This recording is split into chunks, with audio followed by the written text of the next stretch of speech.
Hey guys, and welcome back to another one of these Upwork videos. My name is Matthew Johnson, Upwork guy, and today I want to speak to you about the whole application process, about how I go about applying for jobs for not only myself but also for clients, and pretty much how I've been able to book one of my clients in the last 2 weeks working together over 8 appointments, and they were qualified. So with that being said, we can just get straight into the video. So everybody's familiar with cold email, with LinkedIn outreach, Twitter outreach, any form of social media. Upwork is a completely untapped channel, and I believe that there's still much more to be gained from agency owners using this channel, but it's either one of three things. One, they aren't able to do it for themselves due to lack of time. Two, they aren't able to do it for themselves due to lack of expertise. And lastly, some simply just don't have the budget for it, even though Upwork is relatively inexpensive. So without further ado, I'm going to show you how you spending pretty much the bare minimum on Upwork, showing you how to apply to these jobs in a way that increases conversion rate significantly, as well as what you should be looking out for when you're applying to these jobs. So first things first, before we even get into searching for the jobs, you need to already have an idea of where your competency lies, or competencies. Can be more than one. So in this case in particular, you can notice that the profile picture is of a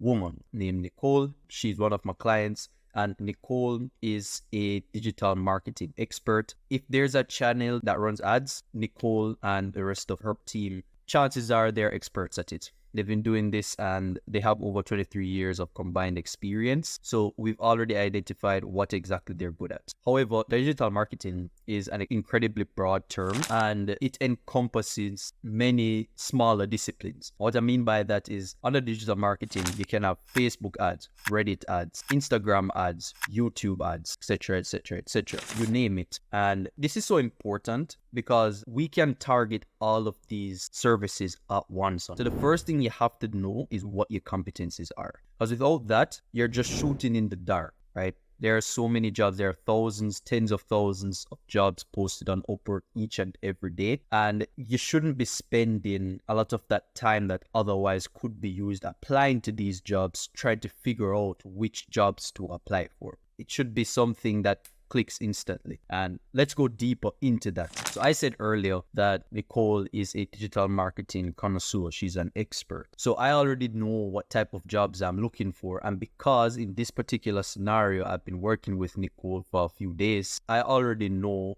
and I have already been applying on her behalf. So here you can even see that multiple of the proposals I've sent have already been viewed and responses have come in for it. What Upwork does is generate, or it tailor makes, curates, whichever word you'd like to use, specific tabs and job recommendations, job searches, dependent on what type of jobs it sees that you're applying to. So in my most recent tab, which I really like, because as I said, it curates this search term based on what you've been applying for. In this tab, it shows me which jobs have been posted most recently, hence the name. And here, I don't have to do any excessive searches in the search tab above, show you here. I don't have to do any searches here because they are already in the most recent tab. So I can just go through this and look. So here's one. So they're looking for a YouTube media buyer with experience. So this is all right, but I'll touch on why this job isn't as good now. But what we tend to look for at our agency in a job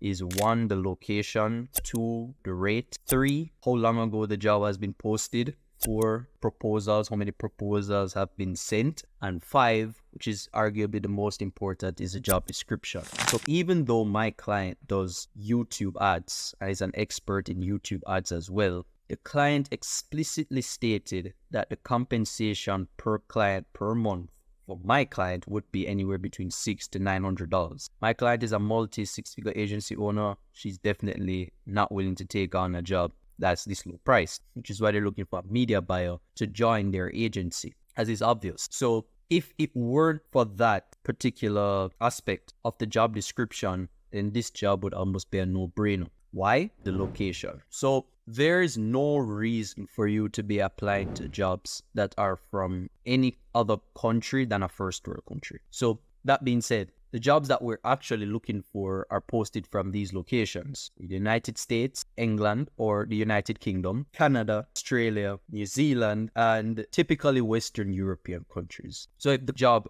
hasn't been posted in one of these countries, it's an instant no. You're just wasting your time because more than likely they're not able to pay you if they are outside of these countries. There are outliers to every situation, but we work with facts and data, nothing having to do with the heart or anything corny like that. So next up is the rate. Now, I don't necessarily like this metric much or this aspect much of a job posting, because oftentimes it isn't true to what the client can actually pay you. So here it says that the hourly is $15 to $50 per hour. This might not be a true reflection of how much the client can actually pay you. Not just in this case, but in other cases, right? So there's a rule of thumb that I stick whenever I'm applying to the jobs, and it's to keep the hourly range at least at a minimum of $15 plus and rate of $300. Now, the reasoning behind this is because, well, one, it's based on experience. I've sent thousands or tens of thousands of proposals at this point. I can confidently say that. And just based on what I've done for myself as well as what we've done for clients, this range seems to be almost like a sweet spot. Secondly, when it comes on to pricing, and again, this is just based on experience, most clients don't know how much the service they are trying to hire for actually costs. That's just the reality of the situation. So what I mean by that, perhaps an expert YouTube media buyer is charging anywhere between $2,000 to $3,000 per month.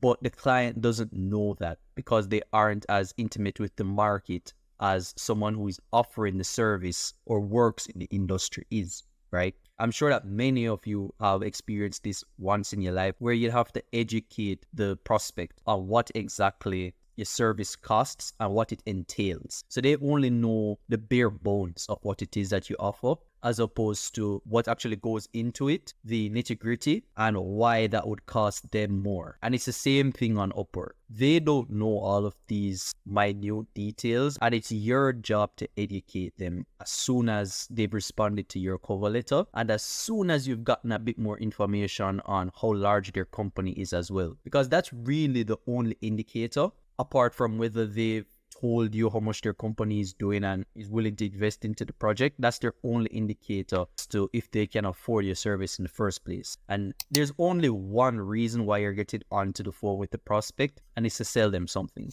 And if you know they can't afford whatever it is you're trying to sell them in the first place, then simply put, it's a waste of time. So that's the second aspect. I hope that cleared up a lot of confusion, especially those who have the misconception of thinking that people on Upwork aren't able to afford their services. I've said this time and time again to prospects, probably hundreds of prospects at this point. I've taken so many sales calls where people just think that Upwork is only for lower ticket solutions. That couldn't be any more false. I have multiple clients that charge upwards of 5 figures in total in LTV. And that's simply something that you wouldn't be able to do unless people are willing to pay you, especially people of larger companies that wouldn't even bat an eye at those amounts, right? Now, moving on, the third thing that I like to look at is the proposals. How many proposals have been sent? Now, I'll be honest with you. I really dislike sending a proposal to any job that has had more than 20 proposals sent to it already. And this ties in with another aspect that I'll speak on shortly. But if the proposal is saying 20 to 50, I might be able to find an example if I go up here, which is my feed. Now here's an example. This isn't a good fit for what my client does. But just as an example, 20 to 50 proposals, I wouldn't apply to this job simply because it's just too much. The volume is just too much. Oftentimes, prospects are not going through all 20 to 30 to 40 or however many proposals are posted at this range. They've already seen 3 to 5 candidates that they really like, and they're screening them. The chances of you being a part of the screening at that point in time is incredibly low. As I mentioned earlier, there are outliers to every situation, but we don't operate based on feeling, we operate based on facts and experience and data. So if we see that there's a recurring trend of every single time we've applied to these jobs, our proposals aren't even being opened, then we're simply wasting connect. So as a general rule of thumb, the best jobs to apply to are those that have 10 to 15 or 5 to 10,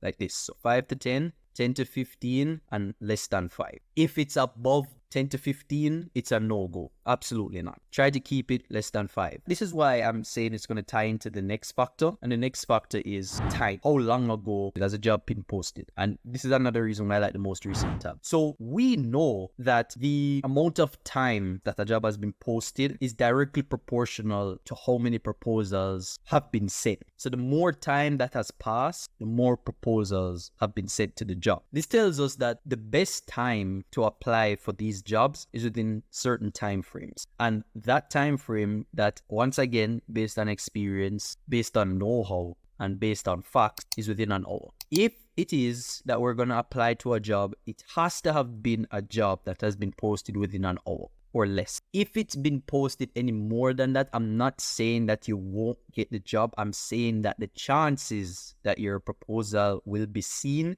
have been significantly decreased. That's all I'm saying. Now, it's very difficult to do this without being at the computer 24/7, refreshing this tab every single second, checking the most recent tab every single chance that you get. Understand, very difficult, very time consuming. Most agency owners, business owners, etc. don't have the time to do this, which is why my service works, right? Because I'll do this for you. Now, let's get into the last factor, which, as I said prior, is probably the most important one. It's a job description. Now, this is where the prospect will be able to communicate exactly what they're looking for, and we'll get a bit of insight into what type of client they are or what do they value, right? And this will come with experience, but you just understand after a while what type of client they are based on these job descriptions that they spin up. Now, looking at this job description, this prospect knows exactly what they want. He's from Denmark, so okay, that's a pretty good country. He has spent a total of 6.3K.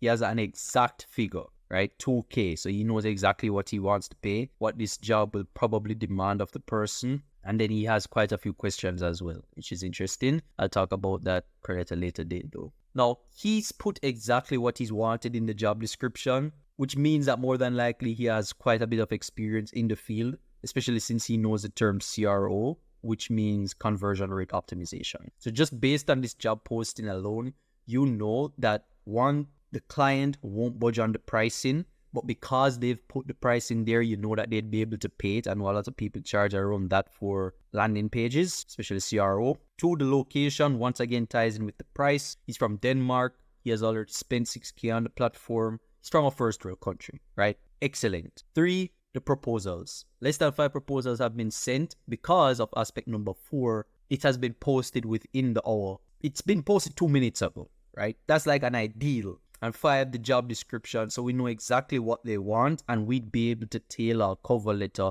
based on exactly what they're asking. So we just give them exactly what they've said right back in the cover letter, right? Proposal, cover letter, whatever you want to call it. And those are the 5 aspects that you really need to look out for when you're applying to jobs on Upwork. It doesn't get any better than that. And as soon as you get a better understanding all of these aspects of the job posting, finding jobs becomes so much easier because you already know what you're looking for. I can just scan through these jobs, be like, oh, hey, this seems like a good job. Person is asking for quite a bit initially, but this might be a good job for my client. So why not check it out? Let's take a look. It's in the US. There's a nice fixed price budget, probably negotiable as well. Less than 5 proposals have been sent and it's been posted 16 minutes ago. What could go wrong here? Okay, qualifications. Okay, so this already seems like quite a decent job. It's shaping up to be a decent job. Why not apply for it? Fit all the criteria that we put out for ourselves. And we've gotten quite a bit of data within the job description. So you can just take time to scan through this. But I've already decided that this is what I'm going to be applying to.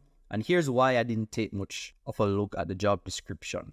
Because I have and I learned this from a friend of mine. Joel, if you're watching, cheers to you. But here it is where on weekends we apply with a different script. Now, you can just take a look at this entire script here. Maybe you can even copy it for yourself. Who knows? But people want to be able to relate to and speak to a human. That's just it. So what I mean by that is try to be as human as possible in the job description. It's your job to be as human as possible. You don't want to come off as a robot by copy pasting, but the reason why this copy paste works is because I'm doing something that 90% of people aren't doing. and that I highlight the fact that it's a weekend. I don't typically work the weekends. You know how it is. It's a conversational tone. I can look over this now, shoot over any details regarding the project that you think I'd need to know, and I'll see if it's a good fit. Very laid back, not needy about the job. Send my samples there. They can check out the case studies of Nicole and the rest of the team. And that's pretty much it. I can apply right away. And I'd get into bidding and stuff on another video, but that's literally the entire application process. And then you can just do this at scale. There's going to be instances where the cover letter does change though, and that's just a matter of you gaining more experience and knowing what works for you as well as whoever you're doing it for, if it's a case like that. But yeah, it isn't anything as difficult as you guys make it seem to be, and anybody can do this. The number one advice I'd give while tailoring your proposals, simply to give the client exactly what they want right back in the cover. So take a good look at those job descriptions. Remember to keep an eye out for all 5 of the aspects that I've mentioned prior. And remember that Upwork really does work. It's an untapped, lucrative form of lead generation for agencies and freelancers. You simply need to get a better understanding of how to use it. And if you liked what you saw, be sure to subscribe, follow me on my socials, and stay tuned for the next video.